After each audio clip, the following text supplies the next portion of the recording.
সময়ে যে বিষয়টা ছিল শুধুমাত্র আওয়ামী লীগ করতে হবে, অন্য কিছু করা যাবে না, শুধু ছাত্রলীগ করতে হবে, অন্য কিছু করা যাবে না। তবে দেখলাম যে গভর্নমেন্টে যারা আছেন এবং বিভিন্ন বিশ্ববিদ্যালয় প্রশাসনের সঙ্গে যারা যুক্ত আছেন তারা সেই সমস্ত চক্রান্তের সঙ্গে যুক্ত। এখানে শিক্ষার্থীদের পক্ষ থেকে 6 দফা যে দাবি তোলা হয়েছে, সেই 6 দফা দাবির মধ্যে তারা সুচিকিৎসার দাবি করেছে, তারা যে সন্ত্রাসী হামলা বিচার দাবি করেছে, এগুলোর সঙ্গে আমরা একমত। কিন্তু আমরা অত্যন্ত দুঃখের সঙ্গে দেখলাম যে সেখানে দাবি করা হয়েছে বিশ্ববিদ্যালয়ের অভ্যন্তরে কোনো শিক্ষার্থী যদি আন্দোলন করে, ছাত্র সংগঠন করে, ছাত্র রাজনীতি করে, তাদেরকে আজীবন বহিষ্কার করতে হবে। আমরা মনে করি এই যে দাবিটা, এই দাবিটা অত্যন্ত অগণতান্ত্রিক।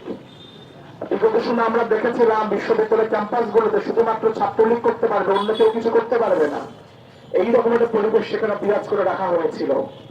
তাহলে গণ অভ্যুত্থানের মধ্য দিয়ে প্রায় 2000 মানুষ যারা শহীদ আত্মদান করেছেন, 25,000 মানুষ সেখানে এখন পর্যন্ত আহত হয়েছে, অঙ্গহানি হয়েছে তাদের। তাহলে আবু সাইদে, মীর মুগ্ধ, শাকির আনাস, তারা তো চেয়েছিলেন গণতান্ত্রিক বাংলাদেশ, বৈষম্যহীন বাংলাদেশ, যেখানে প্রত্যেকে কথাটা বলতে পারবে, মতামত দিতে পারবে। তাহলে বিগত সময়ে যে বিষয়টা ছিল শুধুমাত্র আওয়ামী লীগ করতে হবে, অন্য কিছু করা যাবে না, শুধু ছাত্রলীগ করতে হবে, অন্য কিছু করা যাবে না। ফলে সেই নতুন করে যেই ছাত্র সংগঠনগুলো বৈষম্য বিরোধী ছাত্র আন্দোলনের ব্যানারে কাঁধে কাঁধে মিলে লড়াই করলো, সেই লড়াই গণতান্ত্রিক ছাত্র জোটে ছাত্র সংগঠনগুলো ছিল।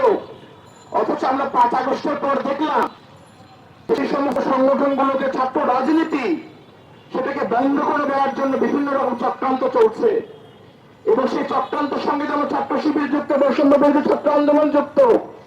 একইভাবে দেখলাম যে গভর্নমেন্টে যারা আছেন এবং বিভিন্ন বিশ্ববিদ্যালয় প্রশাসনের সঙ্গে যারা যুক্ত আছেন তারা সেই সমস্ত চক্রান্তের সঙ্গে যুক্ত।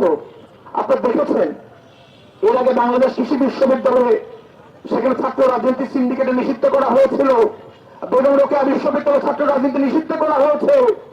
এইরকম বিভিন্ন বিশ্ববিদ্যালয় এবং জাতীয় বিশ্ববিদ্যালয় কলেজগুলো অনেকগুলোতে ছাত্র রাজনীতি নিষিদ্ধ করা হয়েছে। বন্ধুগণ, আমরা বলতে চাই ছাত্র রাজনীতি মানে কি? ছাত্র রাজনীতি মানে হচ্ছে ছাত্রদের পক্ষে কথা বলা, লড়াই করা, একটা অন্যায় হলো তার প্রতিবাদ করা। ফলে বিগত সময়ে ছাত্রলীগের যে সন্ত্রাসী কর্মকাণ্ড ছিল, গণরুম, কেশরুম, দখলদারিত্ব, আগ্রাসনকে পিটিয়ে হত্যা করা, সেই সমস্ত বিষয়গুলোকে যদি রাজনীতি সমর্থক হিসেবে দাঁড় করিয়ে নতুন করে ছাত্রদের রাজনীতি করার যে অধিকার, কথা বলার যে অধিকার, মত প্রকাশের যে অধিকার, সেটা যদি হরণ করা হয়, আমরা বলতে চাই এর মধ্য দিয়ে ছাত্রদের কোন রকম অধিকার নিশ্চিত করা সম্ভব নয়।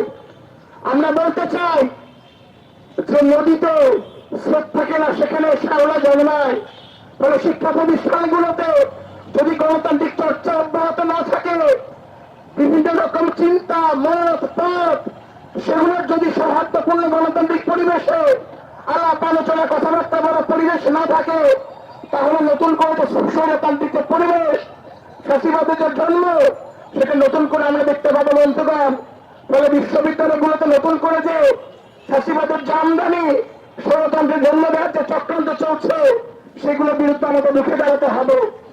ফলে বন্ধুগণ, আমরা বলতে চাই আমরা ছাত্র রাজনীতির নামে সন্ত্রাসী কর্মকাণ্ডের বিরুদ্ধে ছাত্রদের উদ্দেশ্যে আমরা বলতে চাই, নতুন করে যদি ছাত্র রাজনীতির নামে সন্ত্রাসী কর্মকাণ্ড ঘটে, আমাদের উচিত কাঁধে কাঁধে মিলে তার বিরুদ্ধে আমাদের লড়াই করে তোলা। কিন্তু ছাত্রলীগের রাজনীতি এবং অপরাজনীতির অজুহাতে আমরা কোনোভাবে বিশ্ববিদ্যালয়গুলোতে নতুন করে স্বৈরতন্ত্রের জন্ম আমরা দেখতে চাই না। বন্ধুগণ,